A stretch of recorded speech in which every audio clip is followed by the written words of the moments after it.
At this point, you've probably seen at least one or maybe even more of my tanks in snow videos. Generally, when comparing performance of different vehicles in snow or other winter terrain, the T-34 came out as the clear winner. The tank's powerful engine and its wide tracks meant that it could pretty much just blast through obstacles in seconds, whereas other tanks with narrower tracks and weaker engines, such as the Panzer III or the Valentine, I mean, if you could probably even visually see that the T-34's track is much bigger. These tanks would take 15 to 20 minutes to negotiate the same obstacle if it could negotiate them at all. Unfortunately, I don't have enough information to make another tanks and snow video about late war tanks. And so I decided to make a video focused on mud rather than snow, particularly about the later war German tanks, the Tiger and Panther, which had wide tracks, they had powerful engines, and so, by all accounts, should give very good performance in difficult terrain. I'm going to start this discussion with the Tiger tank. As you can see, it does have the very wide tracks. It did often have to fight in muddy environments. And, well, yeah, it's pretty heavy, but its engine was also fairly powerful. And so you would think that it would actually get pretty good performance in mud. But the interesting thing is that the Germans didn't really study that at all. British post-war research using captured German documents and interrogation of German staff shows that the official German stance on mud was just avoid it. If you don't drive your tank into mud, we don't have to worry about mud, so whatever, doesn't really matter. Tiger Fibble does give some lip service to mud, but then again, it's sort of very simple. If this is how soft the mud is, don't drive your Tiger into it. Just go around. Very little study of how the Tiger performs in poor terrain was performed. According to the British, the only German tank manufacturer that really paid any attention at all to performance in mud was Henschel, which is kind of ironic because the British Mud Crossing Committee evaluates the Tiger's performance in mud quite laconically. Very poor. Unfortunately, the British themselves did not test the Tiger tank that much, but I did find a complete set of trials that involved driving the Tiger in soft soil. These were carried out by the Fighting Vehicle Proving Establishment between December 1944 and January 45 at Chobham Common. So the terrain tested there was a part of the course that was composed of waterlogged loam. This was difficult terrain. It was avoided by tanks during normal trials, so perfect for special soft soil trials to evaluate how tanks work in areas where you would rather not be driving your tank into at all. Out of all of the tanks that took part in the course, the Tiger performed the worst. It got 30 yards in and then could not proceed either forward or reverse.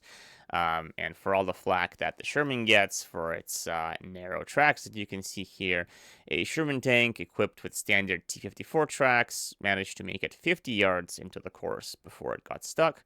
However, even though it couldn't proceed any further, it managed to back out under its own power. So these conditions, the Tiger, despite having a more powerful engine and wider tracks, performed worse than the Sherman.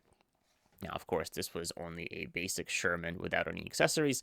A Sherman with extended end connectors was actually able to complete the course where the Tiger had failed. The best performance was given by a Churchill 4 tank, which actually managed to absolutely sail through the course in second gear, while every other tank involved in the trials struggled even in first. Unexpectedly, the Comet actually also sailed through in second gear, but it didn't complete the course because it fell into a rut in the end and couldn't get out. Nevertheless, actually pretty good performance from the Comet.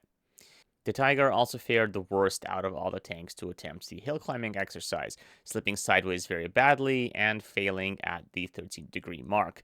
This was considerably worse than any mass production tank involved in the trials, and even worse than the failed assault tank T-14, which managed to make it to the 13.5-degree mark. The clear winner in this trial was once again the Churchill, although a Churchill 7 this time rather than a Churchill 4. It was the only tank involved in the trials that managed to complete the hill climb not once but twice. There was a runner-up to the Churchill in these trials, the Panther. The Panther slipped and slid and ultimately failed to make it up the hill, but it came in distant second, but second place nonetheless. In the first part of the trials, the Panther was also able to navigate through the loamy soil, even if it could only do so in first gear. You can see the Panther does have the same wide tracks as the Tiger, also a powerful engine, and it was, well, not quite as overweight. So it compared to the Churchill, of course, it wasn't as good at driving in soft soil, but it was better than basic models of the Sherman. So can we conclude then that while the Tiger was quite bad at driving in mud, the Panther was good? Maybe not yet. This was a very small part of the big picture. And since Panther tanks were available in a larger quantity than Tigers, the Panther was actually quite frequently featured in British mudcrossing trials. The earliest mention of such trials that I could find at least were conducted by the 8th Army near Cesena and Faenza, actually around the same time in December of 1944. Much like the British trials, these trials involved a Churchill, a Panther, and Sherman tanks with various accessories and attachments to their tracks. Now, the focus of these trials was the evaluation of Sherman tank track attachments, and so conclusions don't go into great detail about what the Panther and the Churchill were doing. And unfortunately, I had not been able to find the complete text of the report, only the conclusions on it. In this case, the conclusions are that the extended end connectors don't really do much, but any model of grousers, either the rat or the platypus grousers, increases the Sherman's performance in soft soil significantly. Luckily for us, the 8th Army held a larger set of trials in March of 1945. These included a total of 10 tanks. These were 6 Shermans with diesel engines, 2 Shermans with gasoline engines, a Panther, and a Churchill 4. These tanks were going to overcome a 3-part course. They needed to drive up onto a dry road from a ditch, descend down another ditch, and then cross that ditch to get to a plowed grassland. This grassland was partially watered and was made to simulate farmland after rain, which is an obstacle that tanks would pretty frequently have to deal with. So as you can probably expect, all tanks involved managed to get across the road just fine. The ditch was a harder obstacle, so Shermans with standard rubber or steel tracks couldn't get across the ditch. However, all the other tanks did. So the Panther, the Churchill, and then all of the Shermans with grousers or extended end connectors. The wet field turned out to be the hardest challenge by far. The Churchill managed to get stuck, but then reverse on its own power, try again, and complete the challenge successfully. The Panther could not pull the same trick. It got stuck, it tried to reverse, and then the gearbox jammed in reverse, and it couldn't get out anyway. So the Panther failed that part of the trial. The Sherman tank with extended end connectors also failed, but Shermans with any type of grouser just sailed through this obstacle in second or even third gear. Their performance was immeasurably better than that of the Panther or the Churchill tanks. The second part of the course involved an 800-yard race through various kinds of difficult terrain. The Panther, since its gearbox jammed in reverse, couldn't participate, but another Sherman tank was also disqualified because of mechanical trouble. In the resulting contest, 5 Sherman tanks with different types of grousers beat the Churchill. The Churchill did complete the course, but 2 Sherman tanks did not. So as you can see, you can make a Sherman into a better mud crossing machine than the Churchill tank, but not every kind of attachment will do that job. Interestingly enough, another trial was made also in March by the British at Somerset. In these trials, once again, Sherman tanks with different kinds of attachments and grousers were used, as well as Cromwell tanks, and the mainstay of these mobility trials, a Churchill tank and a Panther. The Panther, for some reason, had its turret removed, so it weighed in rather than at 45 tons, it weighed in at 37 tons and 10 hundredweights. The interesting thing about these trials is that flotation and grousing were evaluated separately, meaning that flotation, of course, being how well the tank resists sinking into the mud. But just not sinking into the mud doesn't really matter if your tracks don't have enough traction to push you forward in the mud.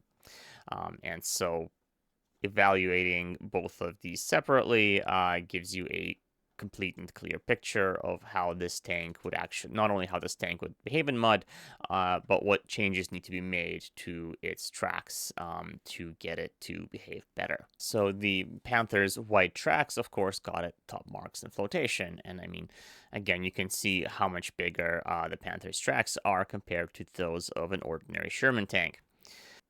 The evaluation of the Panther's grousing, however, was very different. It was described as substantially inferior to that of the Churchill tank and only a little bit better to a Sherman with standard T-54 chevrons. Sherman tanks with grousers and with extended end connectors showed very good results once again. However, the trials do make a very unfortunate conclusion. Owing to the narrow wheels of the Sherman, any extensions you can make are going to be quite limited in what they can achieve, because since the wheel is quite narrow, any protruding grouser or end connector or whatever attachment, if it hits an obstacle, it's just going to get bent up and or break away. The Americans did notice in Italy that the lifespan of these kinds of attachments was about 600 to 800 miles, after which they are going to be bent so badly that their performance is going to be significantly and negatively impacted. Pretty much the American tank designers came to the same conclusion, since by March of 1945, HVSS Sherman tanks were already in production. Rather than having just one wheel like the VVSS Shermans, they had two side by side, which allowed for much wider 23-inch tracks to be used. These tracks resulted in much better flotation and, as a result, much better performance in soft soil. I actually get into this a little bit in my Sherman book. In Manchuria, when the Lend-Lease Shermans are driving through torrential rains, all the roads had washed away. The Shermans with the wide HVSS tracks were actually used to pull the Shermans with the narrower tracks out of the mud. As you can see from these trials, the width of a tank's track and the power of its engine are just two factors in a very, very complicated story. For example, the Churchill tank, despite having a very weak engine, and as we learned from these trials, the width of a track and the power of a tank's engine only tell a small part of the story. The Churchill, despite having an underpowered engine and quite a low top speed, often finished at the front of the pack, being very quite good in areas where you were driving in mud or in soft soil and not on a nice, hard, packed, or paved road. The Sherman tank, despite performing poorly due to its narrow tracks, could actually get to the front of the pack if it had the right grouser or attachment. The grousers and attachments, of course, didn't develop organically. They had to be developed as a part of soft soil research, which the Germans did not engage in. As a result, the Tiger tank, despite its white tracks and powerful engine, performed actually quite poorly in mud, and the Panther's performance depended very much on what kind of terrain it was on.